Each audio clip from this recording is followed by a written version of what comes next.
Bonjour, bonsoir, bienvenue dans votre émission Accent Malien.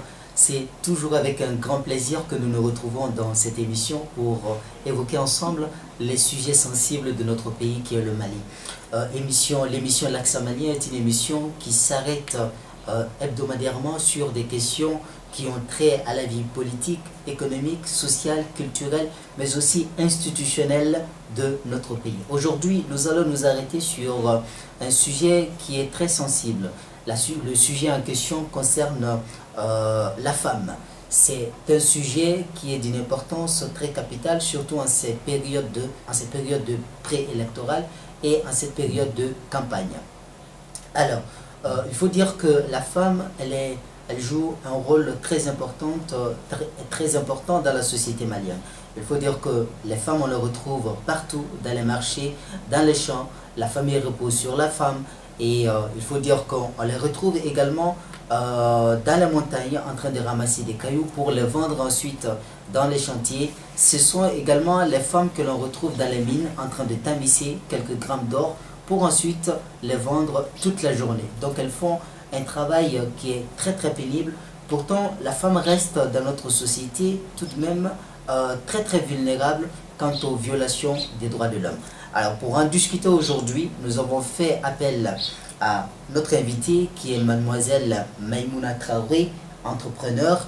Nous allons échanger avec elle au bout de 10 minutes sur la question de la femme, la place de la femme, la représentativité de la femme dans les instances politiques et la place de la femme dans les différents programmes électoraux à ces périodes de campagne. Mademoiselle Maïmouna Traoré, bonjour. Bonjour. C'est un réel plaisir de vous avoir sur notre plateau aujourd'hui. Alors, pour vous, quel est le rôle et la place de la femme dans la société malienne aujourd'hui? Mesdames et messieurs, bonjour. Je suis Maïmouna Traoré, chef d'entreprise. Donc, je dirais que la femme est l'ambassadrice de la société de nos jours. La femme est le fondement de la famille. Le foyer repose sur la femme. La femme est celle qui donne naissance. La femme est celle qui prend soin de l'enfant, celle qui nourrit sa famille, celle qui s'occupe de son mari et qui donne une bonne éducation à la société en un mot. Parce qu'une femme qui fait des enfants, qui éduque ses enfants, éduque une nation.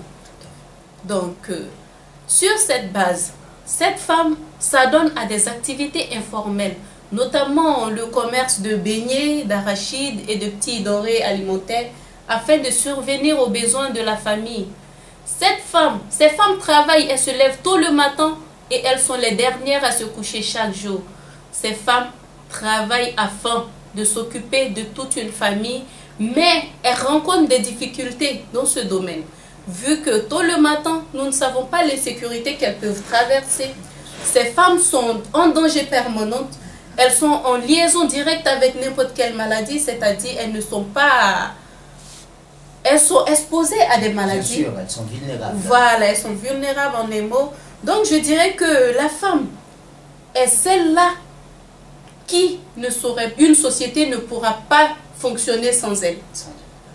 Évidemment, surtout dans une société comme le Mali, une société patriarcale, l'image que l'on a de la femme, c'est celle qui serait soumise, celle qui serait obéissante à son mari, celle qui s'occupe des enfants, celle qui aide son mari également à nourrir la famille. Donc on se rend compte que le poids que la femme supporte dans notre société est un poids très lourd.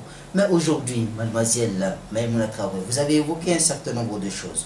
Je veux savoir, aujourd'hui, qu'en est-il effectivement de la représentativité des femmes dans nos instances politiques? Autrement dit, la femme est politique. Qu'en est-il aujourd'hui au Mali?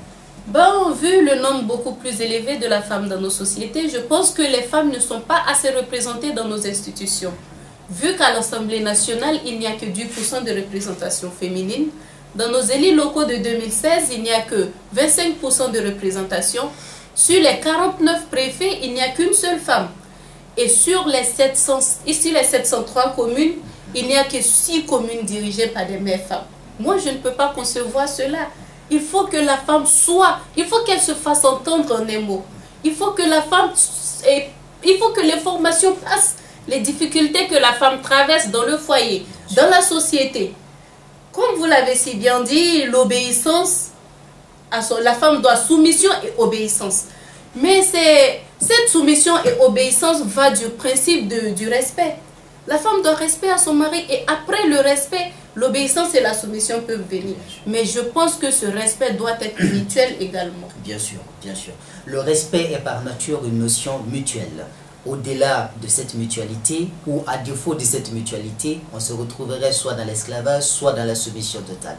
Aujourd'hui, nous sommes dans une période de campagne. Bientôt, c'est les élections présidentielles. De votre lecture des différents programmes électoraux, est-ce que, des différents programmes électoraux, on va dire, est-ce que vous avez une perception d'un programme particulier qui semble vous convenir, vous, en tant que femme, et que vous jugez pouvoir aujourd'hui répondre de façon adéquate aux différents défis des femmes maliennes? En effet, j'ai fait le tour des programmes et le programme qui a beaucoup attiré mon attention fut celui du candidat Soumaïla Cissé. Donc j'ai parcouru le programme en un mot et j'ai été séduite par les paragraphes briefés en fonction de l'aide et l'apport qu'il compte apporter à la gente féminine.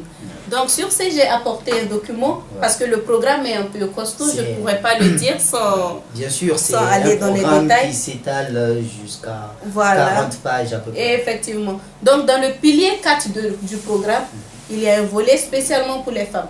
Et le candidat dit « Respect et application de la loi relative à la gente, l'organisation des assises de la condition féminine portant sur la parité, la représentation des femmes dans la vie publique, l'accès au crédit, etc.